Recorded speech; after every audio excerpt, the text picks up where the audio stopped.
Do you have a thirst to learn about wine? Do you love stories about wonderfully obsessive people, hauntingly beautiful places, and amusingly awkward social situations? Well, that's the blend here on the Unreserved Wine Talk podcast. I'm your host, Natalie McLean, and each week I share with you unfiltered conversations with celebrities in the wine world, as well as confessions from my own tipsy journey as I write my third book on this subject. I'm so glad you're here. Now pass me that bottle, please, and let's get started. Welcome to episode 2 of the Unreserved Wine Talk podcast. As I mentioned in the intro episode, I'll be going solo on every second podcast with a wine confession. Dun, dun, dun. These will be deeply personal wine stories, and most of them I've never shared publicly. Some will have happy endings. Others will be a little painful and embarrassing, like me trying to sing, so I'm going to stop that right now. I'm sharing these with you not because I'm a psychological exhibitionist or a drama queen, hey, but because you might say, that sounds like me, or how I'd feel. I want you to know that you're not alone. I'm right here with you on this journey. And you'll still learn about wine within these stories, and maybe a little bit about people and human nature. When I get this reaction from my friends and family, quote, Nat, what are you doing? End quote. I know I've hit on something dangerous and possibly stupid, but I hope dangerous and possibly exciting. Something that isn't PR safe and beiged out of interest. I believe that's why my first book, Red, White, and Drunk All Over, hit a nerve. It was raw, edgy, and talked about the buzz of wine as part of its sensory enjoyment. That's something that professional wine writers aren't supposed to do, let alone a nice girl. Hashtag not a nice girl. In fact, one friend who read the manuscript asked me, "Are you sure you want all this in here, Nat? This will be part of the public record permanently. It'll be in the Library of Congress, for goodness sakes." So yes, that terrified me then as I waited for the public reaction to the book, and this podcast terrifies me now. But just beyond that fear, that's where the action is. To quote one of my favorite authors, Brené Brown, quoting U.S. President Theodore Roosevelt, quote, "It is not the critic who counts, not the man who points out how the strong man stumbles, or where the doer of deeds could have done them better.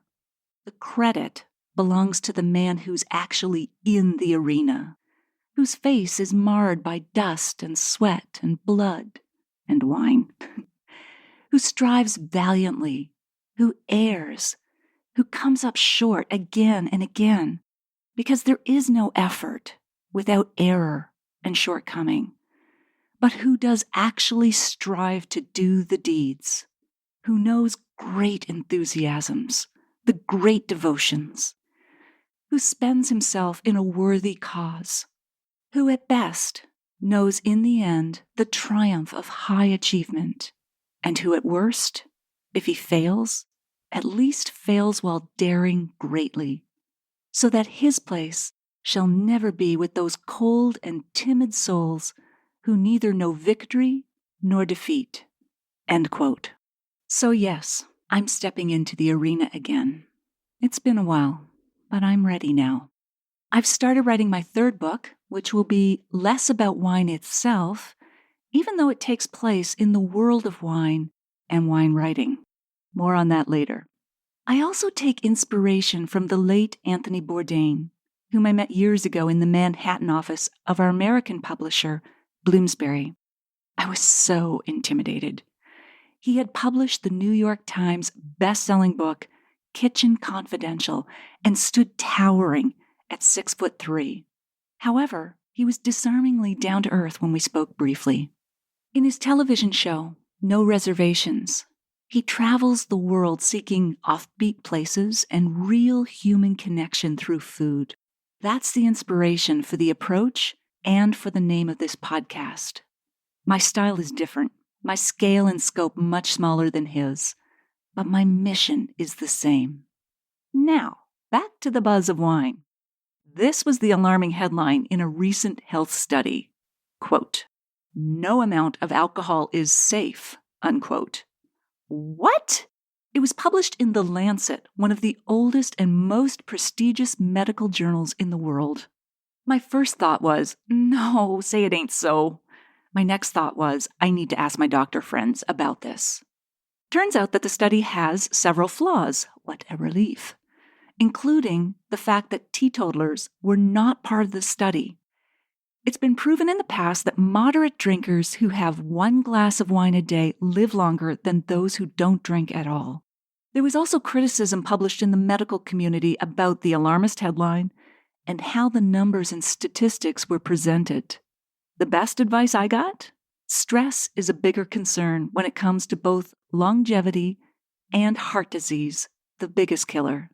I was told, relax, drink moderately, and try not to stress out about this study, Nat. Still, I read each new health study with dread, hoping not to find new proof against drinking wine. It worries me because both breast cancer and alcoholism run in my family. Several of my relatives think it's quite amusing that I've actually chosen to write about wine. Something about the moth flying too close to the flame. But here's the embarrassing truth. I can't hold my liquor. I'm buzzed with 2 glasses of wine. At 3, I start making strange predictions and pronouncements. Don't ask, I don't remember. In my profession, with more than its share of heavy drinkers, this is lily-livered. What's almost worse, though, is that I have rosacea, a skin condition that makes me flush under heat, stress, and wine. At major wine tastings, when I'm ultra careful to spit the samples I'm tasting, I still end up looking like a radioactive lobster with a chronic drinking problem by the end of the session. That's even with gobs of green makeup on that's supposed to neutralize the red tones. It doesn't. So I carry on each day, trying to be vigilant about moderating my personal consumption, as I never want to have to give up the pleasure of wine. That would be a gray world. I remind myself that wine is not the experience. The experience is the experience. Wine is just an enhancement. So my question for you, do you pay attention to wine and health studies? Do they impact your consumption? Do you worry about how much you drink? I'd love to hear from you. Tag me on social media at Natalie McLean or use the hashtag #Unreserved Wine Talk. In an upcoming episode, I'll chat with Dr. Edward Miller about the health benefits and risks of wine consumption, from heart disease and breast cancer to diabetes and dementia. Now back to those major wine tastings. Every month I taste all of the wines coming out in the LCBO, Ontario's monopoly liquor store chain. It's usually more than 80 wines over 2 days.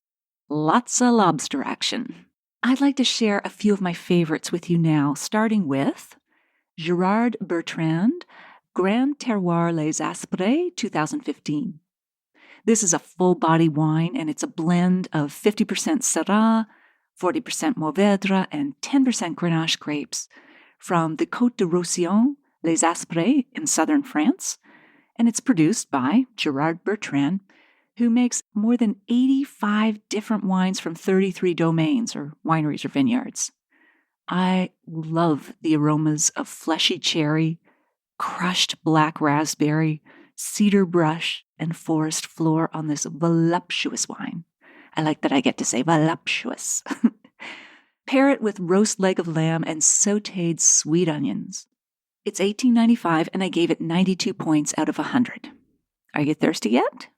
No? Well, then let's keep going.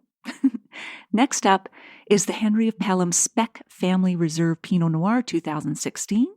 This wine was made on the Short Hills Bench of Niagara in Ontario, and the grapes for this silky, seductive, medium-bodied red are picked by hand from the winery's oldest estate vineyards, planted in 1988. This Pinot has flavors of dark cherry, earthy violets, and sweet oak spice on the tongue. beautifully balanced. It finishes long with velvety tannins. Pair it with veal, grilled pork chops, or beef bourguignon. It would also be great with your holiday turkey. It's $34.95, and I gave it 93 points out of 100. And speaking of holidays and celebrations, look for Santa Margherita Brut Rosé Sparkling Wine from Italy. It's fresh and lively in the glass. It's a blend of 50% Chardonnay, 45% Glera, which is the Prosecco grape, and 5% Malbec grapes. Lovely aromas of tiny, tiny small field berries and toast, freshly baked bread.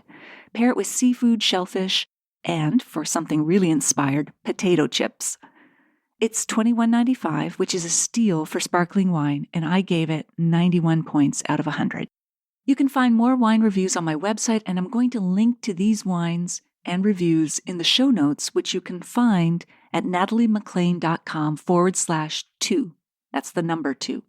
I'll also link to the health study that I mentioned and to my books, including the new audio edition of Red, White, and Drunk All Over, since, obviously, you are a listener by nature. In the next episode, you'll hear an intriguing chat with wine writer Marnie Old and winemaker Jean-Charles Boisset about why you like the styles of wine you do. Did you ever wonder why you like a certain wine and not others? Well, tune in and find out.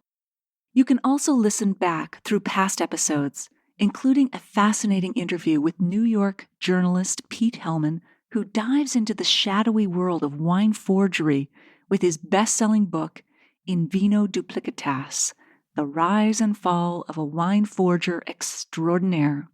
It's the True Crime for Wine episode. I can't wait to share more personal wine stories with you. Thank you for taking time to listen to this one. I hope something great is in your glass this week.